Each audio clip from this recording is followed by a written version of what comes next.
নমস্কার। গতকাল থেকেই যুবসাথী প্রকল্পের টাকা রিলিজ হওয়ার কাজ কিন্তু শুরু হয়ে গেছে। আমরা বিভিন্ন ভিডিও দেখতে পাচ্ছি, অনেকে স্ক্রিনশট আপলোড করছেন। সর্বোপরি মুখ্যমন্ত্রীও বলেছেন। এবার অনেকে যে স্ক্রিনশটগুলো আপলোড করছেন না, সেখানে হয়তো কিছু মিস্টেক করে ফেলছেন। কেউ হয়তো যুবসাথী বানানটা ভুল লিখে ফেলছেন, এরকম ব্যাপার আরকি। কিন্তু টাকা অনেকেরই ঢুকেছে, এটুকু অন্তত জানা যাচ্ছে। আমার কাছে যদিও কোনো প্রত্যক্ষ প্রমাণ নেই, আমি জানি না। কিন্তু কালকে ঘোষণা হলো কালকেই ঢুকবে। এখনো পর্যন্ত ঢোকেনি। এরকমটা হওয়ার সম্ভাবনা কিন্তু কম। আমিও গতকালকে একটি পোস্ট করেছিলাম। সেখানে 90% মানুষ বলেছেন টাকা এখনো কারুর ঢোকেনি। কেউ বলেছেন টাকা ঢুকেছে। এবার টাকা ঢুকেছে কি ঢোকেনি সেটা সম্পূর্ণ যিনি পেয়েছেন তার উপর নির্ভর করছে। আর যদি টাকা নাও ঢুকে থাকে সেটা হয়তো ২-১ দিনের মধ্যে ঢুকে যাবে। এটুকু অন্তত জানা যাচ্ছে। এবার প্রশ্ন হচ্ছে কাদের টাকা ঢুকছে? দেখুন, যুবসাথীর ফর্ম দুভাবে ফিল আপ হয়েছিল। একটা হচ্ছে অনলাইনের মাধ্যমে, আরেকটা হচ্ছে অফলাইনের মাধ্যমে। অনলাইনে যে ফর্মগুলো ফিল আপ হয়েছিল সেগুলো ডিজিটাইজ হয়ে দপ্তরে জমা পড়ে গেছে। সেখানে সবকিছু স্ক্যান করে আপনি আপলোড করেছেন, সবকিছু হয়ে জমা পড়ে গেছে। এবার সেগুলো প্রসেস হতে বা ভেরিফাই হতে খুব বেশি সময় লাগার কথা নয়। কিন্তু যেগুলো অফলাইনে জমা হয়েছে, ক্যাম্পে গিয়ে জমা হয়েছে, সেগুলো কি হচ্ছে ওই অনলাইনে ঠিক যেভাবে ফর্ম ফিল আপ করা হচ্ছে, ওই যারা ডাটা এন্ট্রি অপারেটর আছেন তারাও ওই আপনি যেগুলো জমা করেছেন সেই ডিটেলগুলো দেখে ফিল আপ করবে। আপনি যে ডকুমেন্টসগুলো দিয়েছেন সেগুলো আবার আপলোড করবে। তারপর ফর্মটা ডিজিটাইজ হবে। এটাই হচ্ছে ব্যাপার।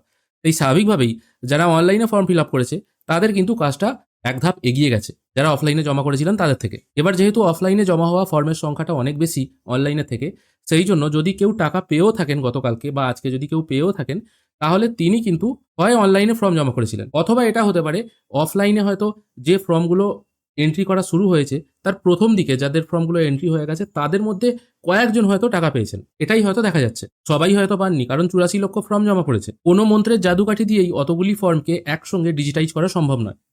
এটা আপনাদের কমেন্ট পড়েই বোঝা যাচ্ছে যে টাকা অনেকেরই আসেনি। তাই ফার্স্ট লটে যাদের ফর্ম ডিজিটাইজ হয়ে গেছে এবং ভেরিফাই হয়ে গেছে, এবং যারা অনলাইনে ফর্ম ফিল আপ করেছিলেন প্রথম দিকে যাদেরগুলো ভেরিফাই হয়েছে, দেখা গেল হয়তো টোটাল ১০০টা ফর্ম জমা পড়েছে, তার মধ্যে হয়তো 10% ভেরিফাই হয়ে গেছে।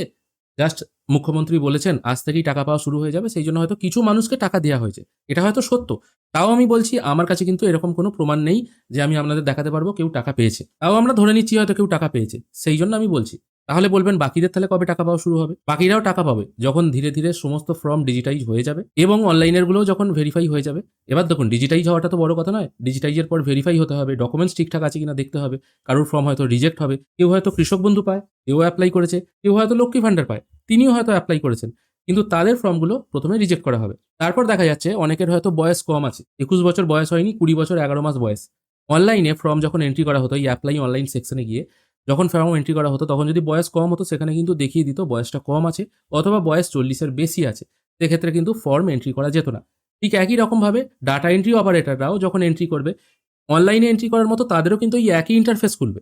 তারাও যখন ডেট অফ বার্থটা ওখানে পুট করবে, তখন যদি বয়স কম বেশি দেখায় তাহলে কিন্তু আপনার ফর্মটা আর এন্ট্রি হবে না। সেক্ষেত্রে ওটাও বাতিল হবে। আবার অনেকের দেখা যাচ্ছে ভোটার কার্ডের এক পিঠ হয়তো দিয়ে দিয়েছে জেরক্স। আবার অনেকের এসআইআর ভোটার লিস্টে নাম বাদ গেছে, মানে ডিলিটেড ভোটার আছে। আবার অনেকের আন্ডার অ্যাডজুডিকেশন এরকম কথা লেখা আছে। তাদেরও ফর্মগুলো কিন্তু যারা অফলাইনে জমা করেছে সেগুলোও কিন্তু এই মুহূর্তে এন্ট্রি করা হচ্ছে না। আর যদি কেউ অনলাইনেও এন্ট্রি করে থাকে তাদেরগুলো কিন্তু এখন ভেরিফাই পোস্টপন করে রাখা হয়েছে। সেক্ষেত্রেও কিন্তু ফর্ম এই মুহূর্তে এন্ট্রি নাও হতে পারে। রিজেক্ট হয়তো হবে না, হয়তো ওগুলো পেন্ডিং অবস্থায় পড়ে থাকবে, পরে হয়তো এন্ট্রি করা হবে যখন আবার কাজ শুরু হবে। আর একটা সব থেকে বড় প্রবলেম আপনারা দেখেছিলেন অনলাইন ফর্মে, সেখানে কিন্তু পরিষ্কার মেনশন করা ছিল, অনলাইন যারা ফর্ম এন্ট্রি করা হয়েছে তখন কিন্তু দেখা ছিল ভোটার কার্ড কিন্তু আপনাকে মাস্ট আপলোড করতেই হবে। কাস্ট সার্টিফিকেট আপনি আপলোড করুন বা না করুন অসুবিধা নেই, কিন্তু copy of voter card, self attested এটা কিন্তু আপলোড করতেই হতো, স্টার মার্ক করা ছিল। এবার অনেকের ২১ বছর হয়ে গেছে কিন্তু ভোটার কার্ড হয়নি। সেক্ষেত্রে তারা ভোটার কার্ড ছাড়াই অফলাইনে ক্যাম্পে গিয়ে ফর্ম জমা করেছে, তাদেরও ফর্ম কিন্তু এই মুহূর্তে এন্ট্রি হবে না। অনেকেই বলছিলেন ভোটার কার্ড নেই কিন্তু ২১ বছর বয়স হয়ে গেছে, টাকা কি পাবো? 100% টাকা পাবেন না। পরবর্তীকালে আপনি হয়তো অ্যাপ্লাই করলে পেতে পারেন, কিন্তু এই মুহূর্তে টাকা পাবেন না। আর চলে আসছে সেলফ অ্যাটেস্টেডের কথা। সেলফ অ্যাটেস্টেড না করলেও আপনি টাকা পাবেন, অরিজিনাল আপলোড করলেও টাকা পাবেন। আর যদি সেলফ অ্যাটেস্টেড করে দেন তাহলে তো কোনো কথাই নেই। আজকেই একজন আধিকারিকের সাথে আমার কথা হয়েছে, তিনি কিন্তু এই কথাগুলো স্পষ্ট করে বলে দিলেন। তিনি নিজে একজন ডাটা এন্ট্রি অপারেটর, তিনি নিজেও বলছেন এই জিনিসগুলো আমরা দেখছি, কাদের এই মুহূর্তে টাকা দেওয়া হবে, কাদের দেওয়া হবে না। আশা করি জিনিসটা আপনারা ক্লিয়ার করে বুঝতে পারলেন। ভিডিও যদি ভালো লেগে থাকে অবশ্যই একটি লাইক করবেন। যারা এখনো টাকা পাননি বা যদি কোনো রকম মেসেজ পেয়ে থাকেন অবশ্যই কমেন্টে জানাবেন। ধন্যবাদ।